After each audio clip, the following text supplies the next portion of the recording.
Hey, hey, hey, music teachers, welcome, welcome. If you have ever had students kind of struggle with rhythm, note naming, or even the circle of fifths, you're in the right place because today we're excited to share some tips with you. Welcome to the Ultimate Music Teachers Live Show. I'm Gloria St. Germain, your host, and I'm so excited to be here with you today.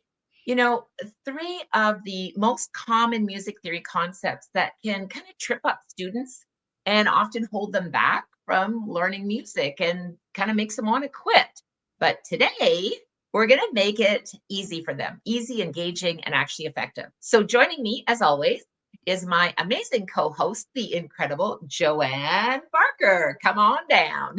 Hey there. Yeah, I am married to Bob Barker. So you can say, come on down, because that's what we're used to that phrase pretty much. So, Yeah. I can't wait to jump into this topic because, let's be honest, teaching music theory sometimes can seem overwhelming and a little bit dry, but it doesn't have to be confusing or boring. If your students are struggling with these key concepts, we have some game changing strategies to share with you today. So if you're ready to get your students finally to help them really get it, grab your coffee or your tea or whatever fuels your teaching magic. Maybe it's dark chocolate.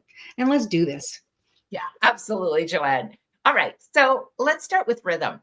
I think rhythm is one of the biggest challenges for students because it's not just about knowing the note values, it's about actually feeling the beat. So, Joanne, what's maybe one simple way teachers can make rhythm easy for their students? We're always coming up with slogans in my studio, and the back of my students' books are covered with it. And one of my favorites is right here.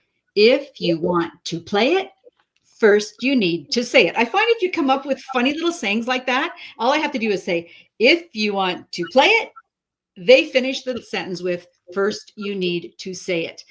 Did a workshop with Christopher Norton years ago, and that was one of his lines. If you can't clap it, you can't play it. So instead of just showing students the notes and expecting them, jump in and play it, we need to have them feel that rhythm. And one way is to say it, right? And you can clap out the rhythms like ta, ta, ta, ta, and t, t, to understand the difference that t is two of those to get one of the tas, right? Or great big whole note. You want to feel it, you want to hear it, you want to say it. You're engaging so many parts of your body. So, tapping and clapping and using whole body percussion, maybe you're tapping on your belly or your arms or your legs, anything to help them feel and internalize that beat. Yeah. One of the things that you just reminded me, Joanne, one of the fun things that I used to do with my students too is that I would get chopsticks. You can get them anywhere you can order Chinese food. And I would get chopsticks. And when they came in, I would have a conversation with them simply by having rhythm. So I might say, how are you today? And then they would have to reply with, I am Markers doing work great. too. See, you could just use markers, and anything you have would work for that, wouldn't it? See, there you go. Yeah.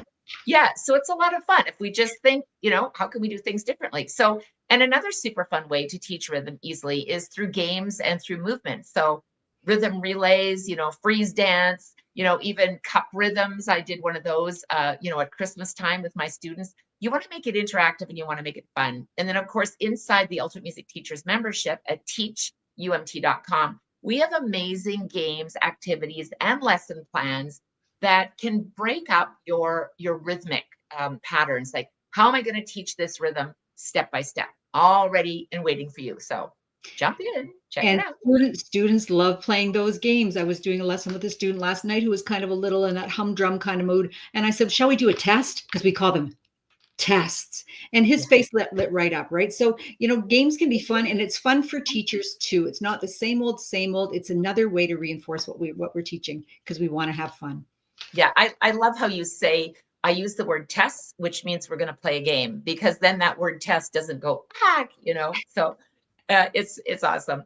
I think another tricky concept sometimes for students is note naming, Joanne. So what's maybe a great way to help students master note naming quickly?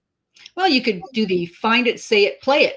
You could find it. You need to show the student the note on the staff and help them find it on their keyboard or whatever instrument. That abstract concept that dot on the page represents either that key on the piano, this string on the guitar, this pitch in your voice, this fingering on a clarinet, right? It's abstract. It's not abstract to us. We get it. But for students, that's really abstract. And then you want them to say the note name out loud, like I'm playing G4. those keynote numbers. Sheila McKibben-Uren wrote an amazing blog. If you haven't read it, once you do, it'll change your life forever. You want to know those key numbers. And then you need them to have them play it. So you're going to find it on the staff. You're going to say the name out loud. You're going to find it on the keyboard and play it, right? So you want to give them that visual, the oral, and the kinesthetic learning styles. Bring all of that together to really make it stick. Yeah, absolutely. And I think for younger students too, mnemonic devices are actually a lifesaver. We've all heard the basics. Every good boy deserves fun, for the treble clef, or in the bass clef, good burritos don't fall apart. Like you have to have some fun with this. And sometimes students like to make up their own stuff. But I think I love customizing these. And inside teachumt.com, we've customized memory aids, whiteboards, flashcards, interactive worksheets that take all that guesswork out of teaching note names, so your students can excel and have that gamification in your music theory class. Absolutely. And no, one of the things I appreciate most about you, Gloria, is you're open to new ideas. Your books are written. And I submitted a suggestion for note naming to you using FACEGBD. It was created out of desperation in class one day. And now my students, a little 6-year-old, I taught her to use this technique 2 weeks ago. And last week she just went, well, that's B3. Like, yeah. It was so easy, and it was like a no-brainer. And this FACEGBD tool is consistent, and it's inside the UMT membership. There's interactive teaching aids and a way to explain it for the teacher and for the students to understand. And then there's little cards you put right on the piano to have them understand. Because whether you're teaching piano or voice or violin, the keyboard is the visual aid. It's a visual representation of the notes on the staff. So for everybody to learn how to find every note on the staff, and once they learn FACEGBD, FACE, they can find every other note name. So it's good to be evolving. We don't have to reinvent the wheel just because we can, but when the tool works, let's embrace it. Yeah, for sure, Joanne. And I think here's the big one. It's a good thing we're sitting down, unless you're walking around with your phone, but leave us a little note in the chat. How do you feel, or do you even teach the circle of fifths? Now, here's the interesting thing. As I was, writing the Ultimate Music Theory Workbook series, and was, on tour and talking to many teachers as I traveled through, different states and provinces in Canada land, I found that teachers often said, oh, I don't teach the circle of fifths. And I thought, well, that's interesting. And I think the reason why is that sometimes students just struggle with figuring out, why do I need to know this? So Joanne, can you give us some insights on why students kind of struggle so much with this concept? Well, I can give you my insight because I didn't used to use it either till I became a UMT certified elite educator. I thought it kind of looked like a big bunch of blobby circle with a bunch of things on the outside that was just kind of random because no one ever explained it.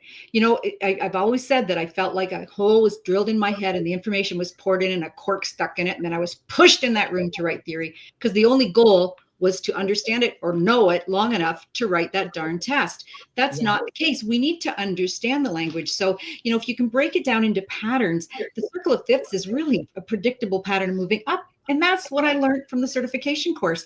I learned that using that phrase, Father Charles goes down and ends battle, and then in reverse, battle ends and down goes Charles' father, can be applied to quickly completing the circle of fifths. And they do it accurately, effortlessly, and correctly and perfectly, and they understand it. And giving students the gift of truly understanding something, isn't that our goal? Yeah, absolutely. I think Joanne and I once had a little competition with our Ultimate Music Theory whiteboards to see who could write the circle of fifths faster. And I always say, you can write it in less than 1 minute, which is really, really important. I don't know what your best time is. My best time is 34 seconds, and it was almost legible. Major and minor, 7 sharp, 7 flats. My students timed me. It's hilarious. And I think, one of the fun things too, you probably can tell by now, Joanne and I love to have fun. And in fact, it's why we created the momentum course inside the Ultimate Music Teachers membership, is that it would be fun. And, I think it's really awesome that when we look at the interactive games that Joanne's made, you can have your students write out that circle of fifths in, color-coded way. You can turn it into a matching game. You can do a little contest to see who can write it faster. So check it out, teachumt.com. There's the Ultimate Music Theory whiteboard, workbooks, visual guides that make the circle of fifths finally easy and fun to teach and learn. So there you go. So let's wrap it up, Joanne. These are such amazing teaching strategies. Let's do a quick recap for our teachers. So tip number 1, rhythm. Say it before you play it. Use syllables, clapping, or you can use, as Joanne said, your markers or whatever you've got handy to tap, chopsticks and so on. So clapping, movement to internalize the beat. Tip number 2, note naming. Find it, say it, play it. Connects visual, auditory, and kinesthetic learner. Very important. We want to engage in all 3 modalities. And finally, tip number 3 is the circle of fifths. So use the mnemonics and the patterns to simplify learning.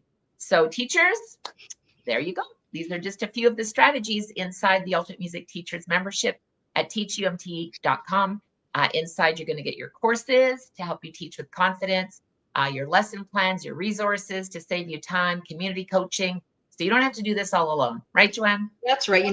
Teaching music theory should be fun. And you know what? It doesn't matter what we're teaching, piano, voice, violin, anything, percussion. We're teaching our students theory because they need to understand the language of music. So inside at teachumt.com, you're going to find everything you need so you too can learn, plan, teach, and grow your music teaching business. Because you know what, teachers? We are business owners too. So let's take action and join us inside at teachumt.com today, because when you have the right tools, teaching music theory becomes quite effortless. Yeah, absolutely, Joanne. Thanks for joining me today, Joanne. And remember, you don't have to do it alone. Ultimate Music Theory, we are here to help you every step of the way. So till next time, teach with passion, and we'll see you inside at teachumt.com. Bye for now. Bye-bye.